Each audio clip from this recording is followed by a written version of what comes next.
Back in the 2010s, there was a craze, a zombie craze. Everybody made stories in their canon timelines about what if there was zombies, and Star Wars is no exception. This is the story of Star Wars Death Troopers, and we already watched the Marvel Zombies version. I'm excited to see what this is all about now. Let's get comfy and dive right into the story of Death Troopers. These events took place 1 year before Episode 4, A New Hope. There was once an Imperial prison barge called the Purge that housed about 500 inmates, as well as dozens of Imperials and a ship doctor. The Purge was en route to deliver prisoners to a moon penal colony where they'd be staying indefinitely. The inmates ranged from low-level grifters. Is this a fanfic? Death Troopers is a novel released in 2009. It takes place before A New Hope, and as far as I can tell, it is canon to Legends, but not canon to the current continuity. So it is canon to, it is an official story that was released and approved, and is canon to Legends, yes. Grifters to rebel sympathizers, and some of the most violent criminals in the galaxy. The Purge was a dreary vessel. The engines rattled the floors constantly, the Durasteel ceilings dripped with condensation from whatever machinery kept it running. Nice. The cafeteria slop was enough to drive someone mad. That probably wasn't that bad. Shut down suddenly and was like, you get a little bit of slop every now and then. You know, I sometimes call the second channel slop because it's a React Andy that is very easy to make in comparison to other videos, which is why I'm so lucky that I'm able to do this. Lost in space forever, the Empire probably wouldn't have minded. Trigg Longo was a young teenage vagrant stuck in a cell in Gen Pop with his older brother Kale Longo. They were picked up Damn, he is huge! Either he is huge, or the other fella is tiny. Prior by the Empire with their father, Von Longo. These kids weren't murderers or rebels, they were small-scale swindlers picked up on an Imperial sweep. Trigg was easily intimidated by other inmates, but Kale, his older brother, would always stand up for him. Yeah, no wonder, he's like 7 foot tall. Their dad, Von, was suspected by the Empire to have rebel affiliation, and he died 2 weeks prior while being brutally interrogated by the Purge's captain of the guard, Jareth Sartorius. Yeah, that would make sense. So the dad had suspected rebel ties, so they arrest the entire family. Yeah, that's not shocking for the Empire. During his time on the Purge, Trigg memorized the hundreds of meters of narrow access routes, sublevels, and concourses in Gen Pop. On the Purge, there were 6 levels of Gen Pop actually, with a cafeteria above all those levels, and then admin, and then the staff quarters, and on the very top of the ship, the infirmary and pilot deck. Deep down at the bottom of the ship was solitary, for the worst inmates, maniacs, extreme flight risks.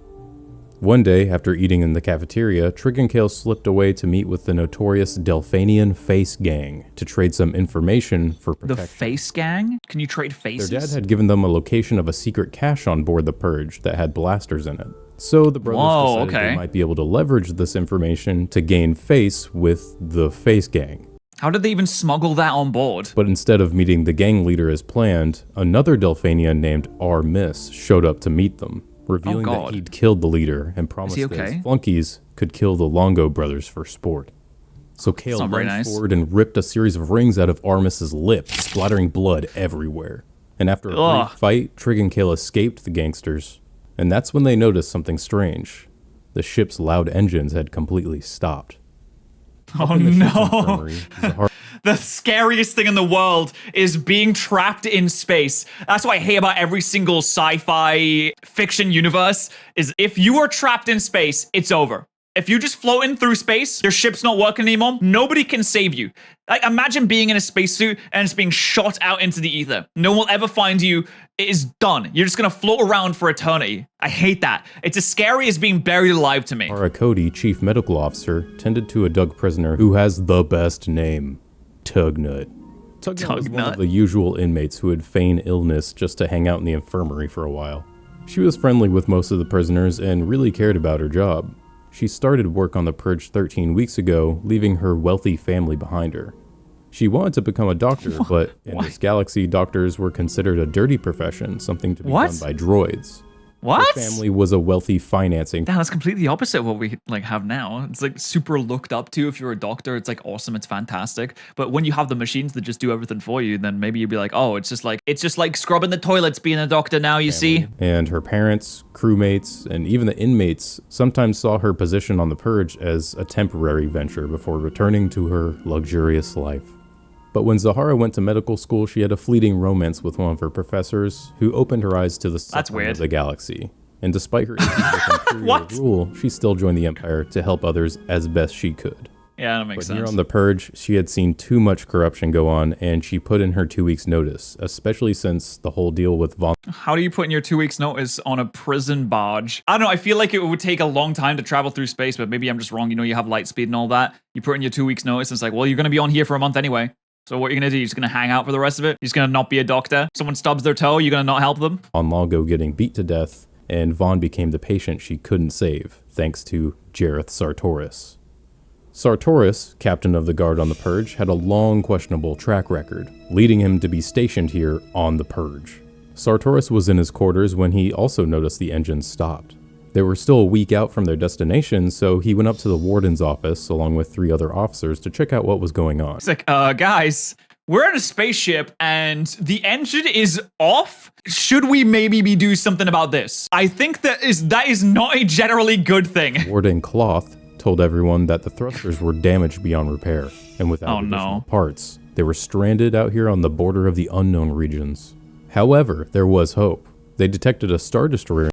There was a new hope. Just then, Luke Skywalker! But it wasn't responding to communications. They turned on some emergency sublight thrusters and ran a bioscan on the destroyer when they got close, which showed only about a dozen life forms on board, which is on a Star Destroyer? From the normal 10,000 or so crew that a Star Destroyer needs to operate. Dude, 10,000 is crazy. That's like a floating city out in space. Some of the officers scoffed and suspected equipment malfunction, but Sartorius felt something in his gut deep down, that whatever was on that destroyer, they wanted no part of. Either way, Cloth decided to send Sartorius and the other officers up to the destroyer to salvage for parts. If it's full of criminals, why don't you just let them die? Listen, I know this is the perspective of the Empire and stuff, but I don't necessarily think that you should kill every criminal that has ever done anything wrong. I think that is a pretty deranged way to look at everything. Also, you're also on you're also on the Starcraft. So letting everyone die means that you let yourself also die. To fix the thrusters. All while Cloth stayed in his sterile, clean office. Much to Sartorius' chagrin, he really hated the Warden, and the Warden really hated Sartorius. So Sartorius, a few officers, engineers, and stormtroopers took a docking shaft elevator up from the Purge to the derelict Star Destroyer. The elevator ended up in a massive, dimly lit hangar bay. In the hangar were a couple of X-Wings, TIE Fighters, a Corellian freighter, some escape pods, and a Sentinel-class Imperial shuttle. Okay, no one used the escape pods, so whatever happened couldn't have been that bad. They didn't use the escape pods, it was probably fine. There were some droids moving crates back and forth, stuck in some broken routine. Otherwise, there was no trace of the crew at all. Or something terrible happened so quickly that they didn't even have enough time to get to the escape pods. That's probably actually what happened. But the officers still intended to complete their duty, so they got to work. They found a hover lift that they wanted to use to get around the ship, but there were simply too many of them to take the hover lift.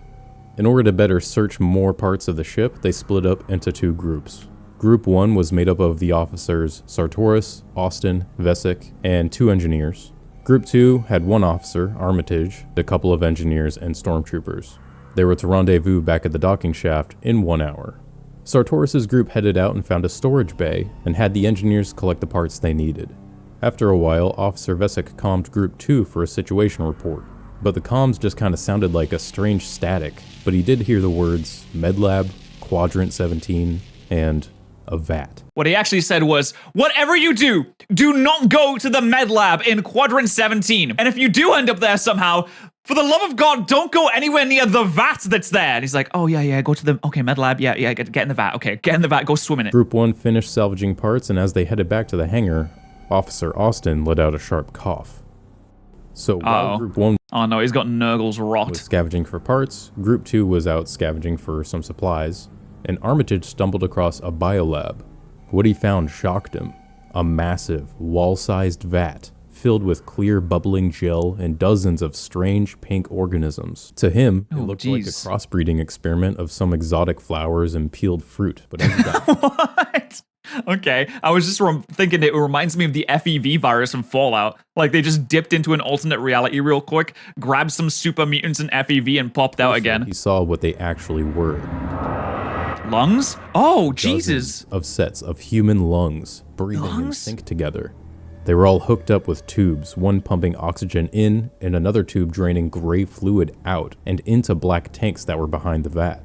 Oh, what the fuck? Sartorius stood in awe of this clandestine experiment when suddenly each set of lungs all started screaming together. How does a lung scream? Your lungs got vocal cords? That was the moment that Vesic was trying to calm Armitage, so the comms weren't distorted by static. Armitage was being drowned out by a cacophony of screams. When he tried to run out of the room, he saw that he had visitors. Uh-oh. Oh, is this where they come? Back to the docking shaft.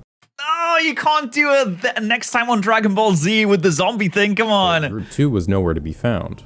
Sartorius, now annoyed by Austin's bronchial coughing, he assumed Group 2 already went back down to the Purge, so they returned to the ship as well. On the ride down, one of the engineers dropped to his knees and vomited, and his skin turned a sickly green color. Once they all reached the Purge, Vesic and the other engineer started coughing as well. Sartorius went back to his quarters. Okay, so they're all getting the sickness. They're all getting Nurgle's rot. It's in the air. An airborne virus. They really should have bought, like, rebreathers, respirators, some kind of helmet. The stormtroopers should be fine, right? Because they have helmets on that I assume are vacuum sealed, right? While the others went to medbay to be treated by Zahara Cody and Waste, her 2-1B droid. While Zahara tried to treat them, Vesic started having a violent seizure. His eyes rolled into the back of his head, his skin went gray, and he started shaking so bad that Waste had to hold him down to keep him in his bed. Geysers of blood spewed out of his mouth and all over the droid. Geysers? Zahara put all 4 patients into a quarantine bubble. A couple hours passed, and back down in Gen Pop, the majority of the inmate population became terribly ill as well. There was screaming and fights throughout the ship. The Purge eventually had a nearly 100% infection rate. The medbay quickly filled to capacity, and people died at an alarming rate. Waste ran some tests on the disease and discovered that the cells of the virus could hide themselves within the patients and actually communicate with other cells throughout the body through a process called quorum sensing. The virus would lay dormant until it realized a point where the host wouldn't be able to fight off an infection, and that's when it struck. It wasn't any known disease in the databanks, and biosuits didn't seem to work either. New disease just dropped. Permeated most materials, seemingly. Oh, so, wow, a vacuum-sealed biosuit wouldn't even protect you from it? That's insane. That's like the most overpowered virus I've ever seen in my life. While Waste was describing all this to Zahara, dozens of patients in the infirmary all suffered violent seizures at the same time, screamed, and then died. At the same time? That's insane. Also, wouldn't the nurse be getting it pretty soon as well? All right, the zombie horde is about to be born, it seems. That's like a hive mind. God, I'm thinking of too many Warhammer 40k references. I'm like, oh no, dude, it's the Tyranids now. Zahara was asymptomatic, so she had a blood test done to check if she even had the virus. Did she have natural immunity? Escorted to quarantine because he was part of the boarding party, and despite him being asymptomatic, he was still forced into the bubble. He knew that the Purge was likely a lost cause at this point, so he decided that he'd evacuate the ship before people started hogging all the escape pods. And he knew that only 2 people knew the escape pod codes, Warden Cloth and Vesic. He pinched Vesic's nose shut, torturing him and demanding the codes. He tried to disregard his conscience, killing a fellow officer, saying that Vesic was about to die anyways. Once Sartorius came back clean, nicest Imperial officer. Nicest guy on the Empire. He didn't immediately kill him. He did a little bit of torture first. From the virus, he left quarantine and headed to the warden's office with 2 E11s in hand. At this point, the staff quarters were littered with dead Imperials. But he walked by them and he got to the office, and Cloth was on the ground, laying in a puddle of blood and gray fluids. Sartorius put a blaster to Cloth's head, and Cloth gave him the escape pod codes. Afterwards, Cloth scolded Sartorius and started reciting Sartorius' psychological results back to him. But he was interrupted when Sartorius blasted his head wide open. He scolded him. He said, actually, your results show that you're a bit of a narcissist. You should be wary of problematic age gaps in relationships before he gets blasted. It's zombie time now, and the place smelled of death. Kale and Trigg thought they were the only ones left alive. Trigg yelled for help, and then suddenly the bars of every cell opened up. When they walked out, Armis attacked Trigg and pinned him down. Kale took a shiv and shoved it through the back of Armis's head and through his mouth. Nice. While Good the shit. Longo brothers headed to an elevator shaft to leave Gen Pop, they found a cell with a Wookiee toddler inside, huddled over its dead parents. Oh my god, what? Why is a toddler on a prison barge? I guess they got nowhere to put him, eh? They're just like, he can come too. Guess what? You're getting arrested. Crimes, sins of your father, etc., etc. The dead Wookiees' tongues were swollen with their throats bursted open. The disease apparently had different side effects on different races. The brothers That's fun, gotta catch them all. tried to coerce the Wookiee toddler to come with them, but it refused and it stayed with its dead parents to mourn. When the brothers started leaving, they heard the Wookiee child start screaming, followed up by groaning, slurping, and crunching until the screams stopped. No, dude, what? They didn't, go back and save the Wookiee kid? He'd be such a good mascot for the rest of the series. That's so the Wookiee zombies just come back to life and immediately gobble up their kid? Kale and Trigg left promptly. Up in Medbay, the last of Zahara's patients died. In just a few hours, everyone infected was dead. I mean, she must be feeling like quite the inferior doctor right now. There isn't anything that she could have done about it, but having 500 people immediately get sick and die has got to do a bit on your psyche as a doctor. The waste was able to synthesize an antivirus created from Zahara's immune blood cells. Oh, nice. So Zahara took the antivirus and went up to the pilot station to run a bioscan for any survivors to give the antivirus to. There were none. 6 life forms. Okay, 6. So we already know of the 2. The Wookiee kid clearly does not count anymore. We got the 2 twins and maybe some of the Imperial officers, maybe like stormtroopers. Her in the pilot deck, 1 in admin, Sartorius, 2 in Gen Pop, Kale and Trigg, and 2 more at the bottom of the ship, locked in solitary. Ooh, some solitary confinement. I wonder if they were able to avoid the zombie virus by being in solitary, or if they really just are asymptomatic. Also, if you're asymptomatic at this point, do you need the antivirus? I guess that would stop you from spreading it to other people, though. So you need the antivirus, otherwise you're gonna land on a planet and immediately give them all zombie virus. Blaming herself for failing as the ship's doctor, she was determined to save literally anyone she could. So she took the turbo lift down to solitary. The turbo lift. She found corpses of a couple guards, one with a note in hand. It was a note to his wife and kids on the planet called Chandrala. She pocketed the note and took a keycard and a blaster set to stun. She went to the solitary cells and opened one. A Wookiee snarled and charged out at her, but it stopped once it saw the blaster. She opened another cell. The coffin-sized door opened up to a man in his late 20s with dark hair, who asked Zahara, "What's for dinner today?" Oh my god, no way. Is that fucking Han Solo? He asked her to lower the blaster because it's scaring Chewie. Oh my god, it is! It is! It's Han and Chewbacca! There's no way. What is going on? This is canon in Legends. It's not canon in the Disney Force Awakens timeline. But the fact that this is canon anywhere is so funny. It was Han Solo and Chewbacca.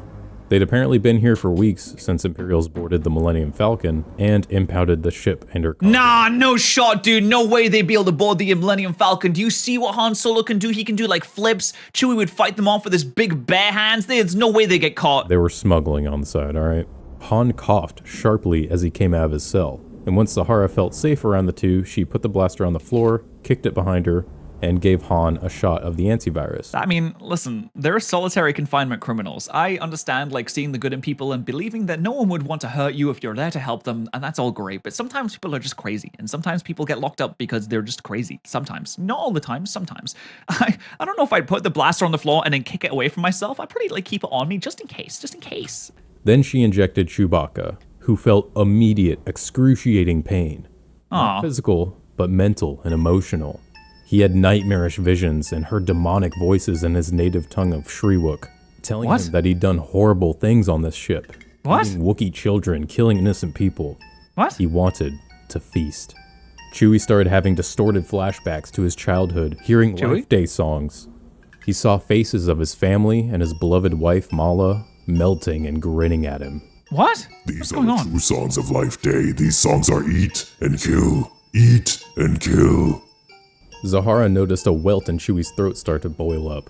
She took a syringe and extracted gray fluid from it, clearing up Chewie's throat, and the visions and voices eventually disappeared. Oh, I thought they were immune. I thought they were asymptomatic. I thought they just had the antivirus. The antivirus had won. They all headed back to the turbo lift to go back up to piloting when Zahara noticed that the corpses of the guards weren't there anymore, along with Zahara's blaster. They eventually took the turbo lift back up to the infirmary, and the dozens of bodies that previously lined the corridors they're gone there as well. Oh no. Zahara searched for waste, only to find them completely smashed. They probably went home. They probably forgot to turn their oven off. The corpses, they're just late to a birthday party, actually. That's all. Spouting gibberish with its damaged servos. Oh, no. Only one sentence seemed clear. Poor guy. They woke up. They just eat, eat, eat. Jesus Christ. That is actually really scary. Kale and Trigg had took the turbo lift up from Gem Pop to the admin level and found an escape pod. They tried to open it up when Sartorius held them up with 2 E11s. Sartorius got into the pod with the escape codes and launched off, escaping the Purge. Shockingly, the Imperial officer did not wait to see if anyone else wanted to help on as well. Also, if he didn't have the antivirus and he's still carrying the virus asymptomatically, that means whenever he goes to somewhere else, he's just doomed an entire planet to zombie apocalypse.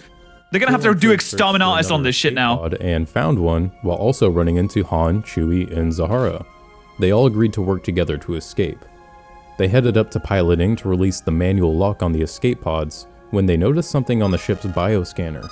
Hundreds of new life forms started appearing. A bunch of red lights lit up on the 3D holomap of the Purge. Okay, just shut down the elevators and you'll be golden. It's not like they can climb up elevator shafts or out like that. The red lights started moving up through the ship at a high speed from Gen Pop, deck by deck, through the vents, hallways, and the turbolift shaft. The heading vents? directly up to the pilot station. Oh no.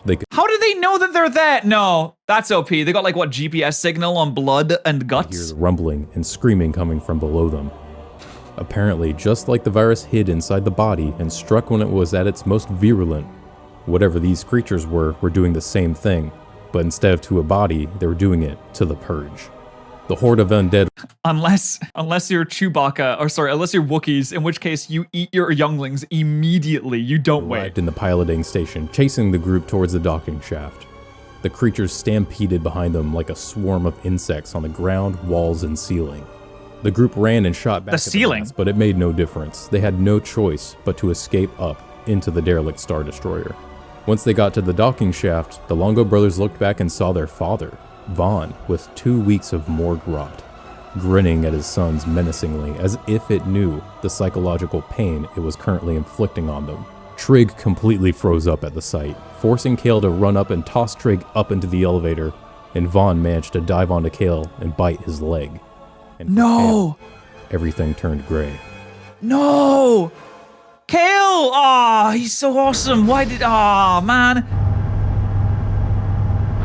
But if he didn't get the virus before, why would he get it from a bite? Maybe just because it's a more direct injection of straight up virus? Kale eventually woke up, and they were in the large, dimly lit hangar of the Star Destroyer. Han, Chewie, and Zahara were coming up with a plan, and Trigg was still in shock. The undead from the Purge were still below them, but they had crawled up the docking shaft under the elevator. What? They were scratching and breaking their teeth on the metal below. Okay, here's a way to win. Don't open the door. Just lock it. Boom. What are they gonna do? It's a metal door. They can't win. What are they gonna do? Bite it with their stormtrooper teeth? They decided that Han, Chewie, and Trigg would head to the bridge of the Star Destroyer to see if they could get it moving, while Zahara stayed to treat Kale's bite. Trigg didn't want to leave Kale behind, but everyone knew that Kale might not make it, and Trigg didn't need to see 2 dead relatives in one day. Oh no. So No, Kale's gonna make it. He's awesome. They have the antivirus. They're gonna be absolutely fine. Also, didn't they say that there were 12 living people still on the Star Destroyer? And then the group from the Purge went onto the Star Destroyer, so that's not part of the 12 living people. So in theory, there's still people alive on the Star Destroyer that are probably asymptomatic as well. Han, Chewie, and Trigg left, and Zahara extracted some gray matter from Kale's wound. The Grey Goose started to move on its own. It tried to crawl up her arm looking for an entry wound before she destroyed it. When she did, the creatures from below screamed in synchronization from the docking shaft. It is a hive mind. What Zahara would describe as a precise sine wave, but filled with hatred. Oh, you know what it probably is? The goo is probably just taking control of all the muscles. It's getting inside of the body and it's just going all around all of the muscles. So it's not even like a resurrection of a dead person with a mindless brain. It is just a goo that is taking control of a dead body already. So that's a little bit different to what a normal zombie would be. Kind of like trigonometry class. The screaming from the shaft below stopped and was responded to by a massive roar coming from deep within the Star Destroyer. Oh, good. Oh, yeah, that's right. There's supposed to be like 10,000 people on the Star Destroyer, and there was only 12 left, so here we go. Han, Chewie, and Trigg were walking for about 20 minutes when they came upon a stormtrooper helmet hanging from a chain with dried blood. Why? Who had the time to put it on a chain? Like, they're going through a whole zombie apocalypse in this scenario, and someone's like, "Whoa, wait. Hold on, let me just get this helmet in this, like, there we go, I'll just hang it there too. It's gonna look so cool. When people find this, they're gonna think it's like so awesome. They're gonna be so scared. It's gonna be great." Another helmet on the ground with the mouthpiece ripped off, exposing where the jaw would be. They also came across a bunch of shipping crates labeled Imperial Biological Weapons Division. Inside were red tanks, but some were painted black. The black tanks were full of some liquid that seemed to be moving on its own inside of them. Was it gray? All of a sudden, a gargantuan roar came from above them in the Durasteel ceiling. I'm sure that's good. Broke open, revealing a mass of bodies with black-eyed faces. Nice. Stormtroopers, officers, and other Imperials. Okay, how would a stormtrooper zombie be a threat when they have a helmet on? I guess you could just break the helmet like they mentioned before, right? I feel like it would be harder to break a stormtrooper helmet than what a physical body would be able to do. You can't just grab onto it and snap it, right? Unless you had superhuman capabilities. It was a malevolent, synchronized army of the dead. We don't know if it's They poured out malevolent. the ceiling and chased the group through a hatch, which they locked behind them. Yeah, if the Out in stormtrooper space. zombies try to bite you, they'll just miss anyway, so it's fine. Sartorius woke up in his escape pod hours after ejecting from the Purge, and he was actually reflecting on how he left the Longo brothers to die, especially after Why? killing their father as well. He was like, "Wow, that was awesome. I did a great job."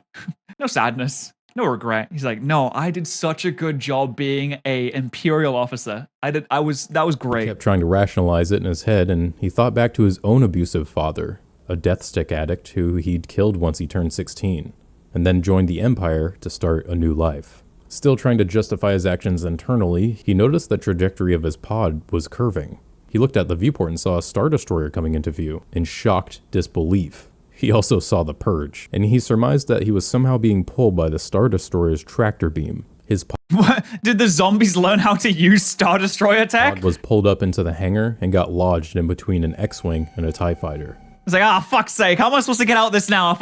This drop will break my bloody legs. How am I supposed to get out? Wait, why is there an X-Wing on a Star Destroyer? Does that make sense? I don't think they had X-Wings. I thought that was strictly a Rebel thing, unless they'd captured it from a Rebel He place. opened the pod's door, and down below he saw the docking shaft where he originally came into the Star Destroyer. He also heard blaster fire coming from inside of it. Down below, Zahara and Kale also heard the blaster fire, and they were right next to the shaft. They saw a hole start to burn open from the inside. The Wait, creatures from what? the Purge had learned to use weapons. Oh no, that's not fair. Zombies aren't allowed to use weapons. Oh, that's way too good. It's a metal door. They can't win. What are they gonna do? Bite it with their stormtrooper teeth? Oh, you're buggered, mate. That's over. It's over, dude. Maybe they did learn how to use the Star Destroyer stuff. It's over for you. That's cheating. And were using them to burn through. Zahara grabbed Kale and ran. Kale implored her to drop him and let him go, but she refused. And then a heavy blaster bolt caught Kale in the right backside of his head, blasting it open. Jesus Christ, this guy can't catch a break. It's like, just leave me. I'll be too heavy. And she's like, no. And he goes, all right, well, I guess I have to leave you now. There's no brains His left. head rolled back, and his left eye looked up at Zahara. Drenched in blood, she dropped him and ran. Oh man, he cannot catch a break. The Poor other guy. three found themselves at the ship's main power generator, a large cylindrical room with a dark pit. Connected to the generator room was a large tunnel that led all the way back to the hangar. There was a narrow catwalk that hung along the rim of this room, and they had to get across it to get to a turbolift that went up to the bridge. Han and Chewie settled along the catwalk nervously, but Trigg was too afraid to go. Reluctantly, Han let Trigg stay while they went up to the bridge. While Trigg was waiting, he saw He's like, yeah, just fucking fend for yourself, I guess. You know what you can do is lure the zombies into that area and then just nimbly dodge their grabs and their bites and allow them to fall into the main reactor of a Star Destroyer. That should get rid of the issue. Kale down a corridor, and he followed him into a dark room. The door locked behind him. Oh no. In the middle of the dark room was a colossal mound of half-eaten, rotten corpses and severed limbs that had been dumped in through a trash chute coming from the top of the room. A stormtrooper emerged from the pile and charged at Trigg, chasing him around the hill of flesh. The only way out that Trigg could see was the chute at the top of the pile, so he started climbing. Nothing like climbing a mountain of corpses to save your life. Closely by the skittering stormtrooper.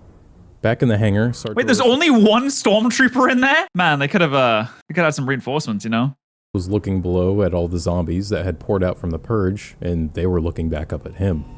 He jumped into the X-Wing cockpit and fired turbo lasers at the zombies, and the X-Wing recoiled backwards, slamming into the Imperial Sentinel shuttle.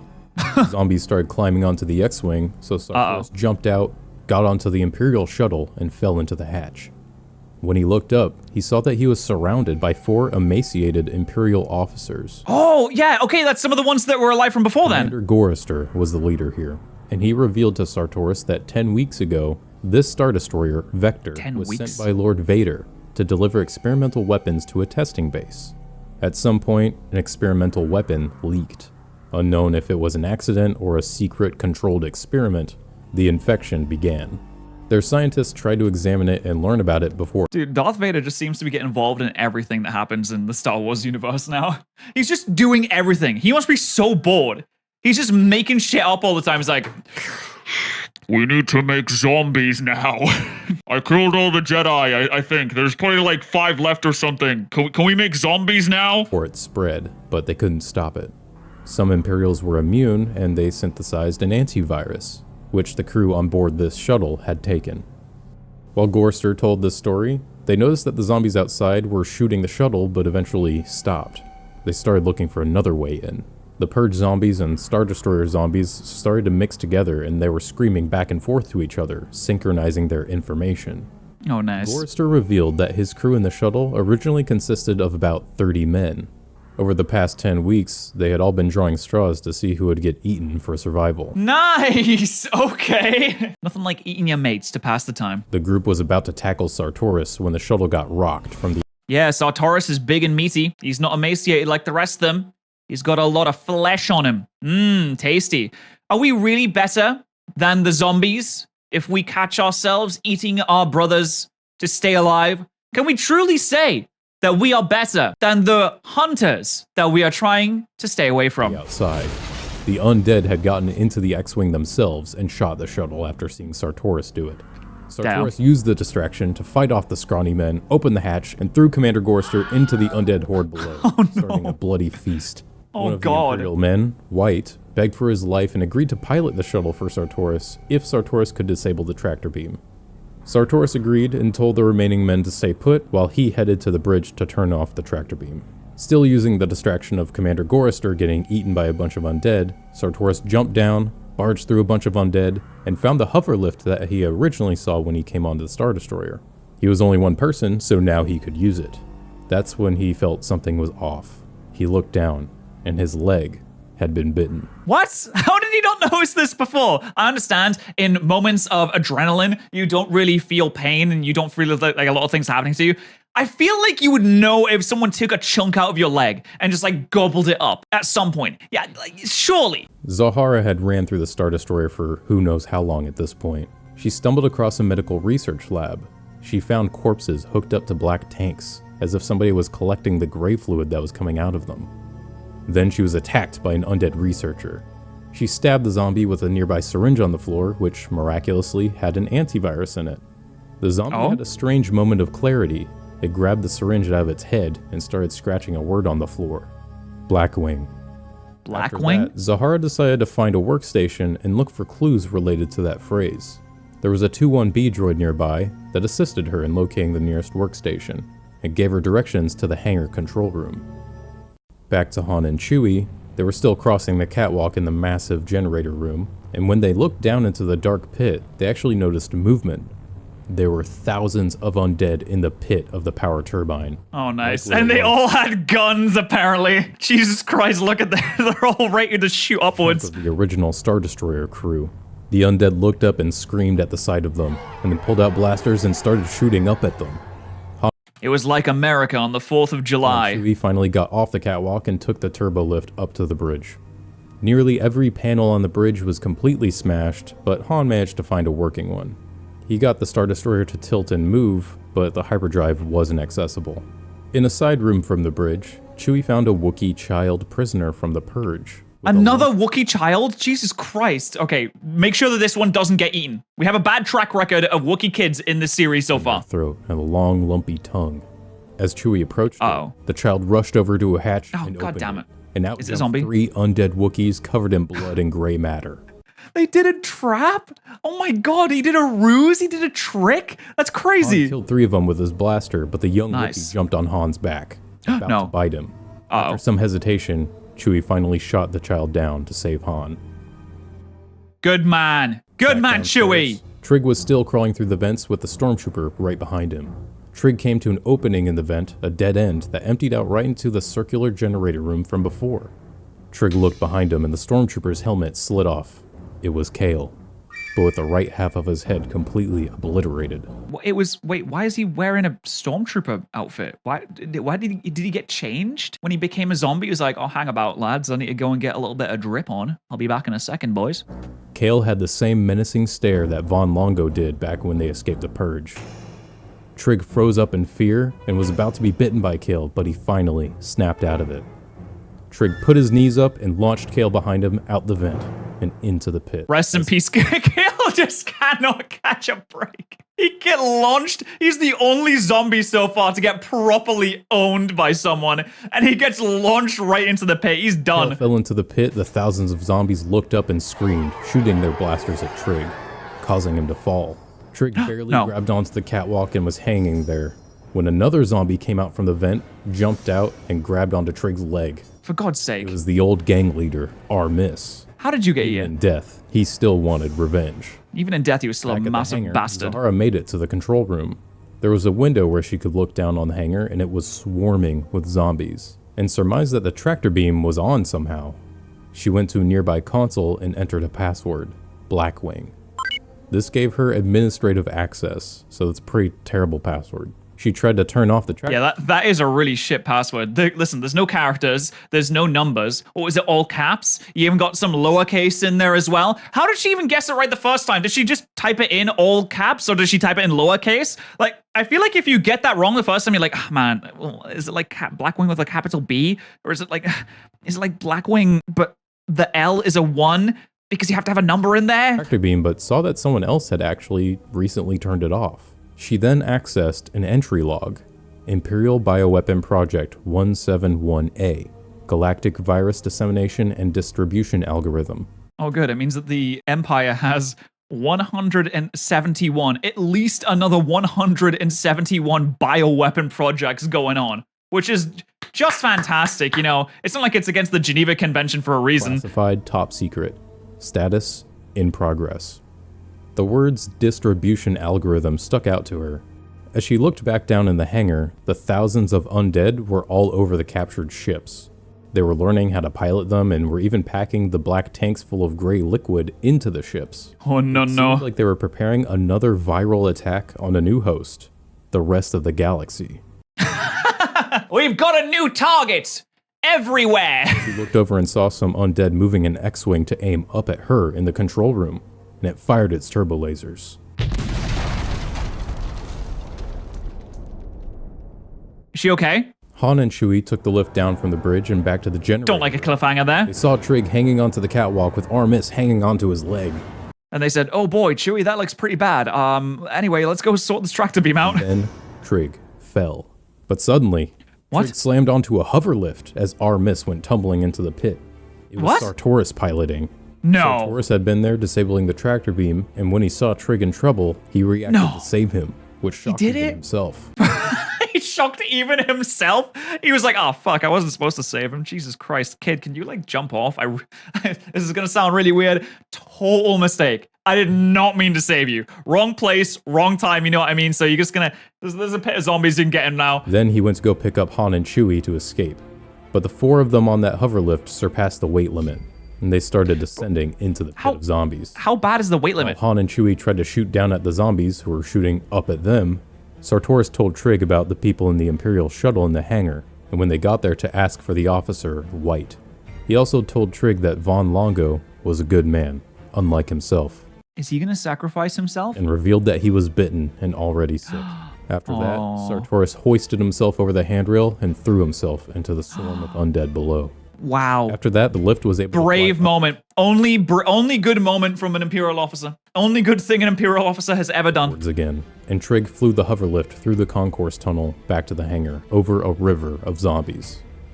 When they got to the hangar, there was no sign of Zahara, and it was swarmed with zombies. They looked up and saw the hangar control room was completely ablaze. She's not dead. No, there's no way. Them up there and looked for Zahara. All he found was a feminine hand sticking out from the rubble. No. That's just a zombie hand. That's not her hand. She's gonna be just fine. She's like the main character of this. Dead. They located the Sentinel shuttle that Sartorius told them about, and it was already taking off. So Trigg piloted over, and You they all sneaky jumped little onto the bastard. shuttle, climbing into the hatch. They met the Imperial survivors who revealed that White wasn't there anymore. He went up to the hangar control room to try to save the woman who was up there. He was inspired by Sartorius, who turned off the tractor beam to save them. The zombies outside opened the hangar doors, packing their bodies into all of the captured ships, and flew away from the destroyer in every direction. Han got into the pilot can't let seat them get and away. punched it, leaving the hangar bay of the destroyer as well.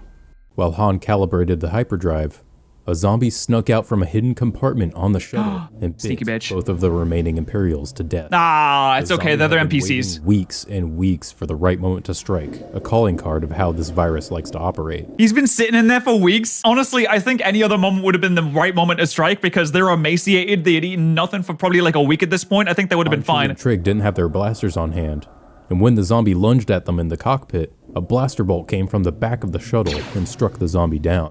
It was a doctor. Zahara Cody. Let's go. As it turns out, the dainty hand that Trigg saw in the hangar control room was White's, not Zahara's. White sacrificed himself to save her.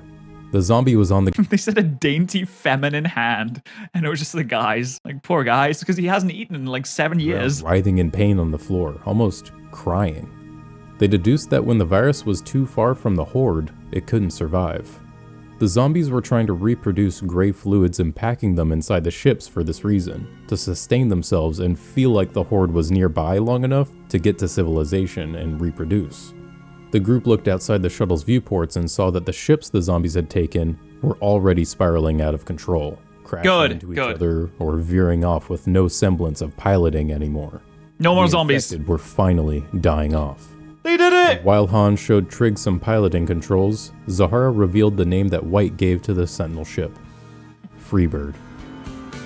They did it. Well done. And Han and Chewie never talked about it ever again. Well done, guys. What's the ending? What's the epilogue? I want to see how the stories turned out like. 2 days later, they landed on a planet called Galantos, where Han sold the Freebird to Black Hammer pirates, and they all split the money evenly. They all sat down at a tap cafe and discussed their futures, trying to ignore what they just went through. Han and Chewie would go off and search for the impounded Millennium Falcon and try to win it back in some Imperial auction. Zahara took Trigg for a trip to the planet Chandra-La. The two headed there and went to a farm town of the dead Purge officer's family that Zahara found a note on. Why? She gave his wife the note, who ended up in tears. She offered Zahara and Trigg to come inside for some tea, and that is where our story ends. Well, they lived. Congratulations to them. I hope they get to hang out forever. That was pretty good. Honestly, that was an interesting... There was genuinely some horror in there. This is so well edited. This is so well made. Oh my god. This is a really fantastic video. I don't want to say this. Saint Million is a really good storyteller. This is absolutely fantastic. If you want me to react to more videos, just let me know in my Discord server.